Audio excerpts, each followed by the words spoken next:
تنسوا الاعجاب بالفيديو والاشتراك في القناة تشجيعا لنا لنستمر بنشر المزيد ان شاء الله. مساكم الله بالخير، شلونكم؟ شخباركم حبايب القلب؟ فيديو جديد، فيديو مختلف عن باقي الفيديوهات. طبعا شوفوا شنو صار عندنا بسبب الحر وشنو سوينا حتى لا نخسر طيور بالمحمية. كملوا الفيديو للنهاية وان شاء الله مشاهدة ممتعة. الله ونجيكم هنا يم المحمية مال الدجاج. خلينا نشوف ايش عندنا ما عندنا شي جديد.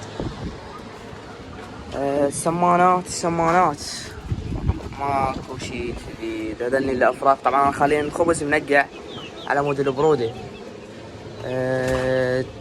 الجو حار طبعا مشغله المبردة والجو حار، بس يراد اسوي المبردة هاي مالتنا لازم اغطيها حتى لا تذوب هوا حار. هذا كويتي من الحر طالع برا. طلعوا خال اكل مي. الكتاكيت طبعا ذا الكتاكيت اللي عندنا اندقرن صار ايش قد عندنا، وهن لا يكبرن ولا هاي بقى هن. الدجاج مالتنا ما شاء الله صحته زينه، ما عندنا شيء من الدجاج طبعا. الله ونجيكم هنا من المحميه مالتنا. خلينا نشوفكم شنو صار وشنو ما صار به. طبعا اول شيء خلينا نشوفكم الخسائر مالتنا. واحد من الغنادير، خلينا نشوفكم ثواني. هذا واحد من الغنادير البيض هذا باعوا، هذا مالتنا احنا مربينه اللي فات. واحد من عندهم مات، وهذا الثاني البنغالي. البنغالي البارح اشتريت زوج على اساس قلت اليوم اصوره لكم. وين كنت خالين هنا هذا باعوا. هذا الفحل فوق القفص طلعته من المحمي. خليتني هنا انا وخليتني عشاش، قلت على اساس انه اصورها لكم. خلينا نشوفكم شلون لامات عشاش. كان لامات عشاش. جاي اصور لقيت الميتات جوا بالبيت ميته. فعندنا ماتت النتيه. هذا كله بسبب الحر. الف الحمد لله والشكر. ايش سويت اني؟ خليت لي المبرده. شوفوا المبرده راح تقولوا لي صايره بالوجه راح يصير عندك تنفسيه. لا حبايبي، خليت هاي مال توزع الهواء، فالهواء يجي جاي مو كلش قوي، وحتى هنا هسه ماكو هواء، فخليت هاي موزعه مال هواء حتى لا تصير عندنا تنفسيه. وشويه قامت تتغير جو بالمحميه. الحمد لله والشكر. ان شاء الله يعوضنا بالاحسن من عندهم. شو تسوي؟ هو هذا الحر. والبنغال انا ما عندي حظي، يعني كانت تموت عند النفيه ويبقى عندي بس الفحل. شوف هسه كم فحل عندي 6 حله، وهسه ذاك الفحل انا طلعته بالمحميه، لان هنا هسه الفحلين وهاي النفيه، يعني خلي وياها صارت 3 حله. فان شاء الله اذا لقيت انثايه جيب 2 انثايه حتى نطلع واحد من الفحله وذاك فحل، وخلي كل واحد وحده. ايش اريد اسوي؟ راح اروح اشتري مقياس مال حراره مال محميات. راح اروح اشتري وارجع لكم. طيب قلبي طبعا هسه يلا رجعت، رحت اشتريت هذا المقياس مال الحراره اللي قلت لكم عليه.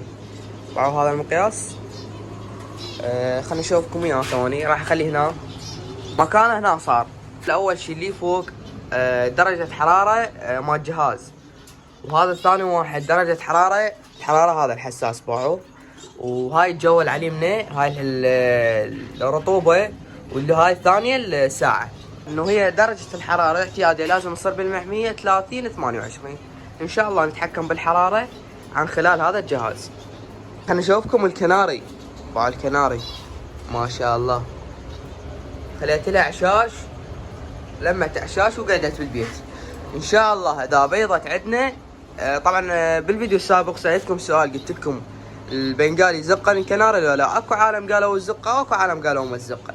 وانا ايش راح اسوي؟ راح اسوي تجربه، اخلي البيض زقته ما زقته. الف الحمد لله والشكر.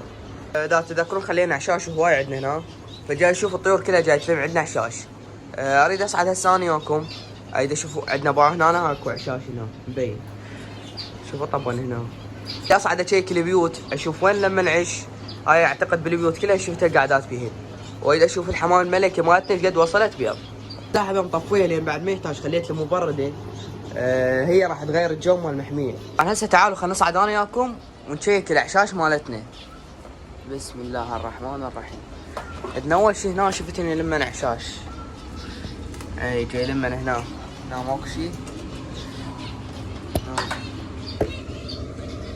هنا جاي لمن عشاش ما شاء الله. ذاك البيت ماله حسعد بعدين نشوفه. ولا مات من قبل بي.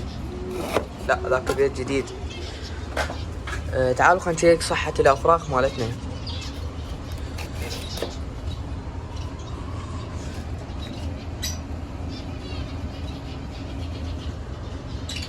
الف الحمد لله والشكر. شنو هاي ميت؟ زين انه مو كانوا اثنين شو بس واحد؟ والله ما ادري ثاني وينه؟ ما اعرف والله. الحمد لله والشكر. بس خلينا نشوف هاي ثواني، خلينا نشوف هاي ايش قد وصلت فيها.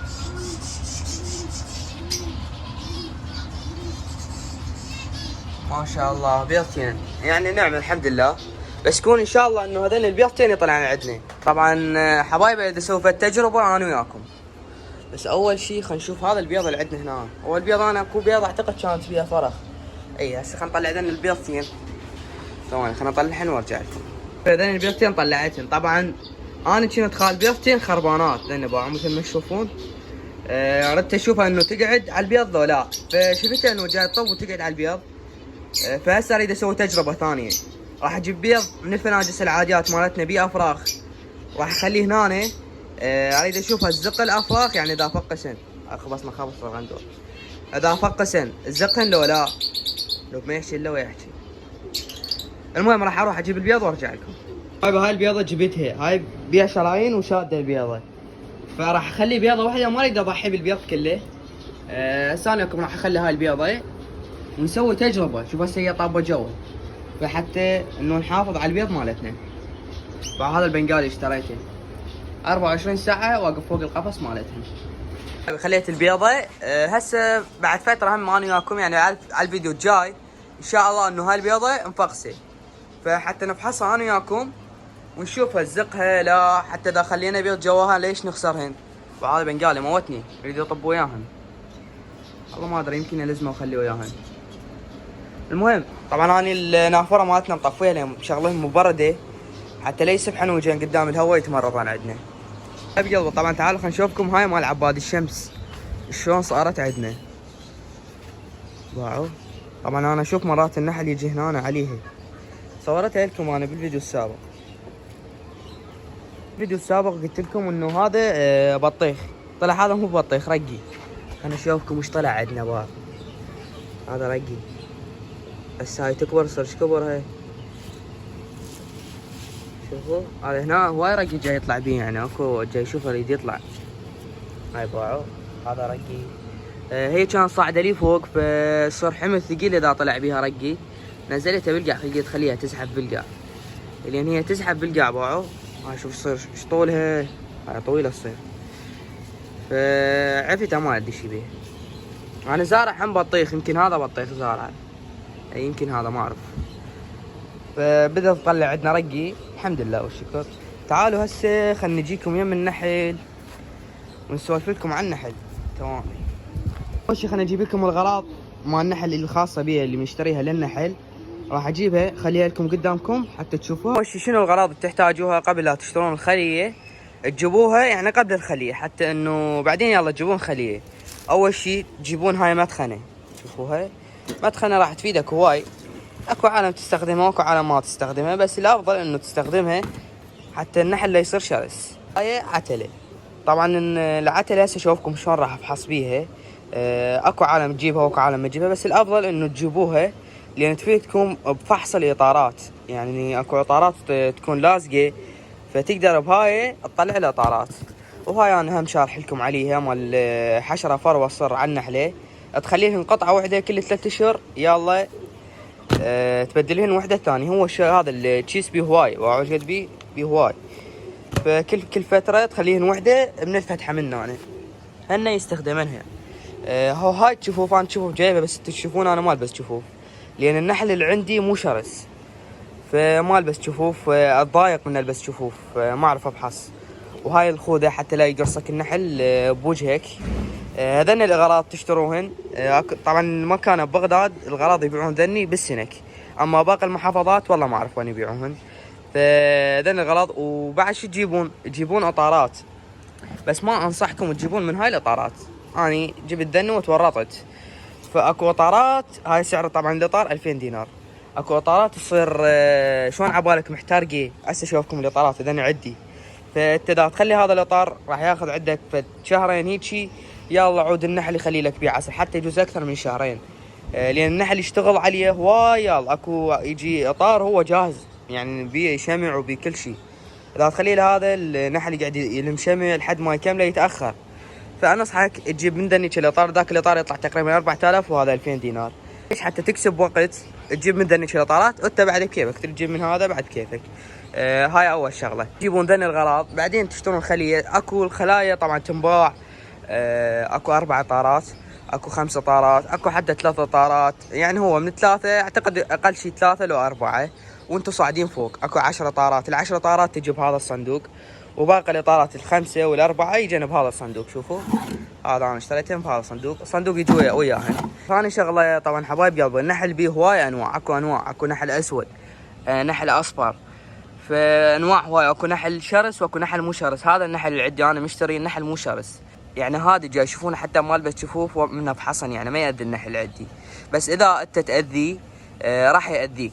خليه هسه راح افحص الخليه، وشوفوا شلون وياي راح افحص لكم الخليه والطريقه الفحص شلون تكون. تشيكم السبب الفحص الخليه. اول شيء انه يكون اذا اكو بيوت ملكيه، وثاني شيء اذا نشوف صحه الملكه. اذا ملكه مو زينه نبدلها، لان ما تفيدنا. يعني اذا شلون تعرفون الملكه زينه لو مو زينه؟ ظل تبيض بيوض متفارقه. اذا بيوض متفارقه هذا الملكه يعني معناها تعبانه. فهذا السبب انه اكو ملكات يبيعوها على الفيسبوك، يعني تقدرون تشترون ملكات وتخلوها، يعني تشترون ذيك الملكه وتخلون ملكه جديده. اليومات هاي مال البيوض الملكيه والملكه وذن السوالف ان شاء الله على الفيديو الجاي احكي لكم اياها بالتفصيل. بس هسه احنا وين وصلنا؟ مثلا انتم اشتريتوا مثل هذا الصندوق، على الفيديو الجاي اقول لكم شلون شو تسوون بهذا الصندوق، وشلون تنقلوهن لهذا الصندوق، وش قد يلا تنقلوهن هذا الصندوق، وشو تسوون من تنقلوهن هذا الصندوق. انتظروا على الفيديو الجاي. هسه تعالوا خلينا نفحصها انا وياكم. طيب يلا، طبعا هسه تعالوا خلينا نفحص الخليه. انا شارح شلون افحص الخليه، بس خاف اكو عالم مشتركين جديدين. اول شيء نشغل المدخنه، خلينا نشوفكم شلون راح افحصها. طبعا اول شيء المسرح ندفنه،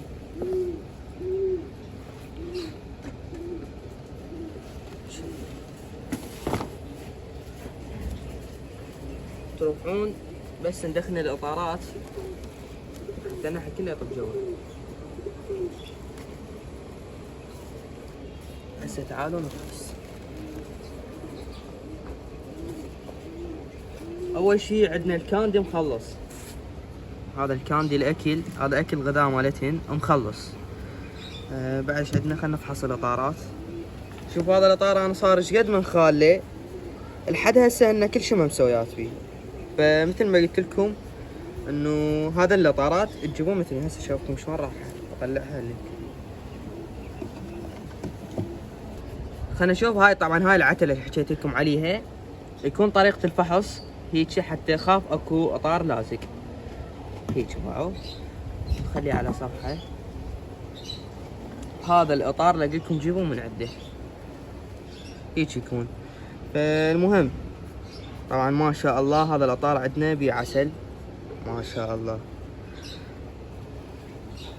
طبعا طريقة الفرز العسل اكو ماكينة تفرز العسل. اذا شايفيها او ما شايفيها ضد تفتر وتفرز لك العسل. طبعا هذا ما شاء الله اغلب الاطار بيه شمع، هو بيه عسل. المفروض انا اشيل هذا، بس انا الماكينة ما عندي مال فرز العسل، فراح ارجعه لحد ما اجيب الماكينة مال فرز العسل، ونظل نصفي بالعسل مالتنا واشوفكم شلون افرز العسل مالتي. باعوا هذا الاطار شلون لازق من الشمع، فلازم تحتاج انت هاي العتله حتى شنو هيك. باعوا هيك. هذا الاطار الثالث. شوفوا البيوض مال الملكه. اذا هسه هذا الملكه معناها زينه ما شاء الله صحتها. اذا تشوفون البيوض متفارقه يعني الملكه مو زينه تعبانه، لازم تبدلوها، يعني عمرها كبير يصير. شوفوا ما شاء الله. طبعا هاي البيوت الملكيه اللي احكي لكم عليها. خلينا اشوفها لكم.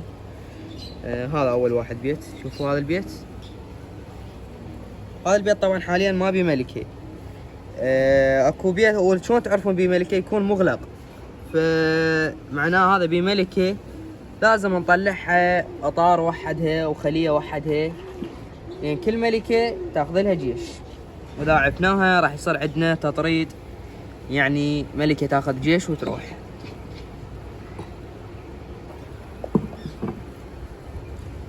بسم الله الرحمن الرحيم. مثل ما تشوفون باو عندنا هنا شمع، يعني هذا عسل كامل عندنا هنا. باو ما شاء الله، اللهم صل. ها طبعا هذا كله حبوب لقاح، نشوفكم هذا باعوه، هذا كله حبوب لقاح تلامن على النحل ما شاء الله. شوفوا العسل اللي وقع من الأطار، وهذا العسل وقع من الأطار، اكو بيه وقع جوا.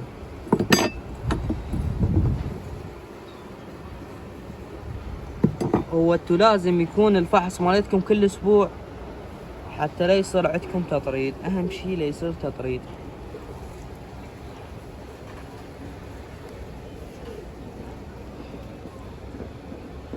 يعني بيوت ملكية مو عندي انا حاليا، بيت واحد وما بي ملكي، بس ما شاء الله عندنا عسل مثل ما قلت لكم. ان شاء الله بس اجيب هاي الماكينة مال فرز العسل حتى نفرز العسل مالتنا،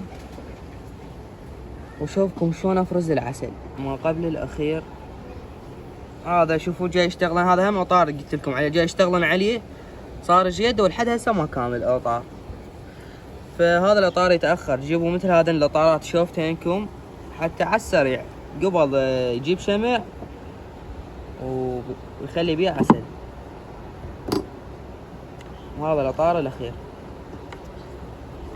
بسم الله. طبعا مثل ما تشوفون عندنا عسل هنا، احنا فقط عسل ما شاء الله. وهذا هنا جاي يصير كله شمع، شوفوا جاي غلفه ما شاء الله. اذا لقيت ماكينه حتى افرز العسل اللي عندي. هسه خل نرجع الخليه مالتنا. شوفتكم شلون يكون طريقه الفحص. طبعا الاطارات ترجع هيك، ندخل صوم فحص، ترجعون الاطارات،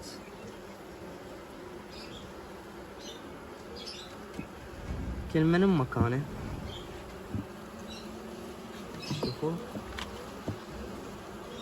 وهنا يكون المي مالتهن، المي يكون داخل الخليه مالتهن لان برا ما يقدرون يشربن حار، فانا خاليهم مي. وهذا الفلين حتى النحل لا يغرق عندنا. شفتوا شلون طريقه الفحص؟ هاي الطريقه اللي تفحصون بيها حتى تتاكدون انه ما عندنا بيوت ملكيه. نشوف الخليه مالتنا غذائها زين، النحل جاي يتغذى زين. شلون تعرفون النحل غذائه زين؟ عن طريق العسل. انتوا شفتوا العسل اللي عندنا، اذا اكو عسل معناها النحل غذائه زين. على الفيديو الجاي نكمل المعلومات والاشياء عن النحل حتى لا يصير الفيديو عليكم طويل. طبعا بالفيديو السابق اغلب المتابعين قالوا لي انه هذا عنده نقص كالسيوم باعوا، وانا انا خالينا هذا عظم الحبار باعوا خالينا بالاكل، بس ما اعرف شنو السبب انه صار عندنا نقص كالسيوم. فهسه تعالوا شوفوا ايش راح اسوي. هو ما بشي يطير عادي، فهسه ايش راح اسوي؟ راح اسلق بيض، انطيهن البيض هو وقشوره واطحن وياه عظم الحبار. هذا باعوا اطحن هم عظم الحبار حتى انه لا يصير عندنا بعد نقص كالسيوم ونعالجهن. طبعا البنقالي مالتنا الفحل ما اعرف، هو يمكن فحل هذا، خليته وياهن لان جاي اشوفه هواي واقف فوق القفص يمهن. خليته اذا اشوفه شو يسوي بالله. طبعا الطيور شلون كلها نزلت قدام الهواء. واو، كبين وقفات على الدرج على الهواء. هذا هني شلون صعدات. اولي حمام الملك شلون ياكل، شوفوا شلون يطشر. تقول جاي يحفر يعني ما جاي ياكل، هو كله دخن. واو.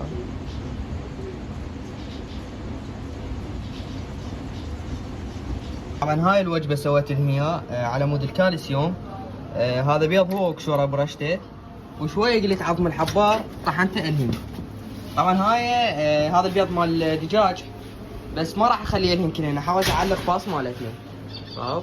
قال لي طب جواب قاعد على البيض هذا ذني ختين هسه بيضا، فان شاء الله انه يطلعن عندنا حنينات، لان اكو بنقال حنين واكو بنقال مو حنين.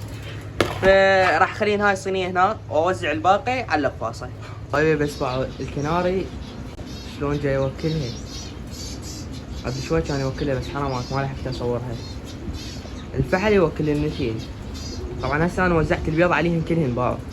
البنغالي خليت لهم بيض جاي ياكلن بيض هو وكشوره، على مود خاف كالسيوم، خاف عندنا شيء.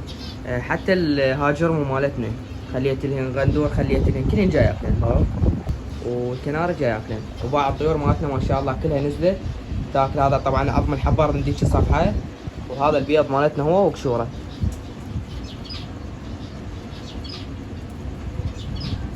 شلون يوكلن الافراخ.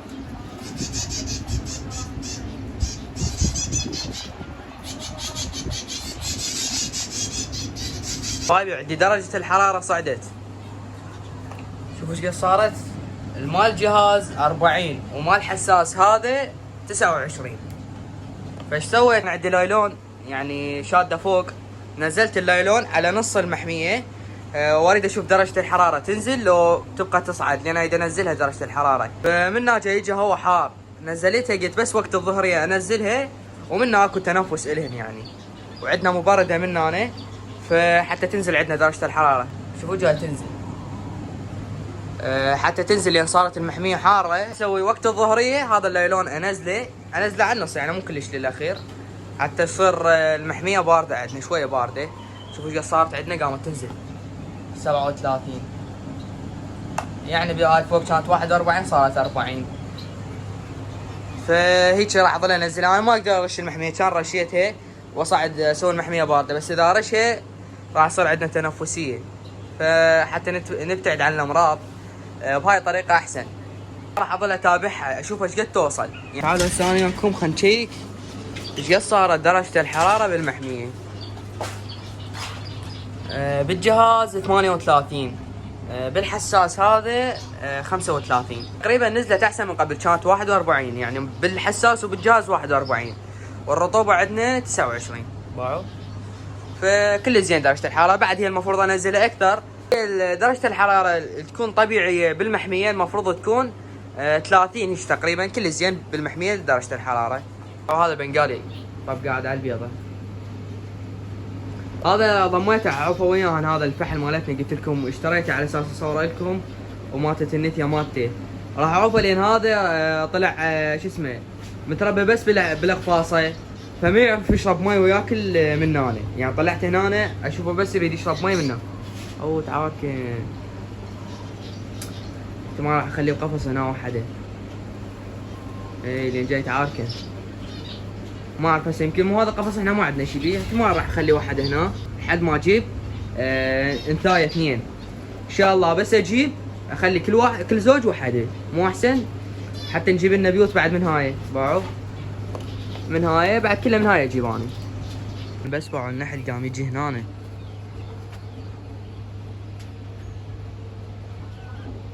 باع شلون جاي تاخذ حبوب لقاح.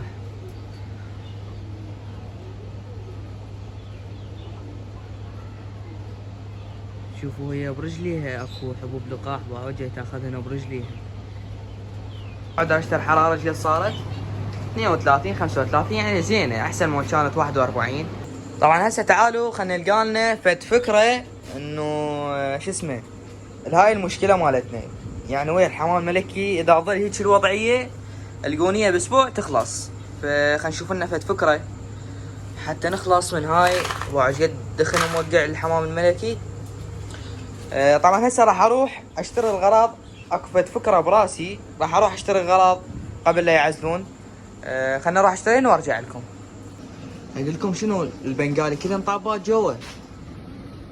والله ما ادري، يمكن كلهم قاعدين جوا بالبيت، بس ان كلهم في حله ووحده نتي. هاي النتي هاي النتي متشجره، ما اعرف بعد والله. طبعا بالنسبه للكنارة تريد تبيض. شوفوا تريد تبيض ان شاء الله عندنا تبيض. طبعا حبايبي هستوني يلا رجعت. خلنا اشوفكم شنو جبت. رحت اشتريت هذا البطل. اذا تردون تجيبون من هذا البطل تلقونه عند دولة اللي يبيعون حاجه بلف. طبعا اشتغلت اني بالفكره مالتي، اشتغلت على النص. ردت ما صورتكم بعدين قلت لا خلنا اصور. يعني ردت اكملها للاخير. يلا صورتكم. المهم طبعا تعالوا خلنا اشرح لكم الفكره شلون راح تصير. ايش راح اسوي. هذا البطل راح يصير هيجي. طبعا هذا راح يصير بيه دخن، يعني راح اخلي بالبطل دخن. وهاي تندق هنا، حلو، تندق هنا فتيجي مستوى يعني لي جوا. حتى هسه اشوفكم شلون راح يصير. وهذني صار لي فوق وحده هنا، وهاي الثانيه منها الصفحه حتى تلزم البطل ليوقع عندنا البطل، وهاي تصير مثل السقيفه المثلثه. المهم خلينا نكمل هنا دقهن وارجع لكم اشوفكم شلون راح اسويها. يلا حبايبي يلا. طبعا البارحه ما قدرت اكمل شغل مال المأكليه مالتنا، فاليوم كملت انا طبعا باعوا. نشوفكم شلون صار عندنا. هاي كملت، شوف شلون صارت عندنا. هنا راح يجي البطل، هذا البطل باعوا، هذا البطل راح يصير هنا. هسه ما مسيطر عليها، لازم الزمها. وهذا البطل يصير بيه دخن، الدخن راح يصير هنا. هسه انا زرافت راح اشدها هنا بالحائط. اسمعوا هذا هنا البرغي راح اشدها هنا. خلنا اشدها وارجع لكم. شوفوا شلون سويتها هنا. وهذا البطل راح يجي هنا، راح يجي هنا. وهذا لازم اخليه بيدخن هيك يصير. شوفوا. وهذا القبق طبعا انفتحه يظل ينزل شوي شوي اكل لين يصير شي فوق شي. فهسه راح اترس هذا الاكل دخن، راح اترسه دخن وارجع لكم. بعد شلون صارت عندنا بهذا الشكل. بس خلنا نفتحها لكم. هيك راح تصير المأكليه مالتنا. طبعا عادي حتى لو عندنا الحمام الملك يطشر، بس المهم سوينا فكره حلوه وكشكل حلو حتى نخلص من هاي البلقاء. وهذا طبعا ما راح اشيله قبل، اخلي اكل قليل منه لحد ما يتعودن ياكلن منه. اعطونا رايكم بالفكره اللي سويتها. هاي مشكله ان هاي بعد عندنا صبغ نصبغها فيطلع شكلها بعد احلى ويبرز شكلها. فنقولكم ما الى هنا وصلنا وياكم نهايه حلقتنا مال اليوم. لا تنسون زر اللايك والاشتراك بالقناه وتفعيل الجرس. ان شاء الله استمتعتوا واستفاديتوا من الحلقه مال اليوم واودعناكم.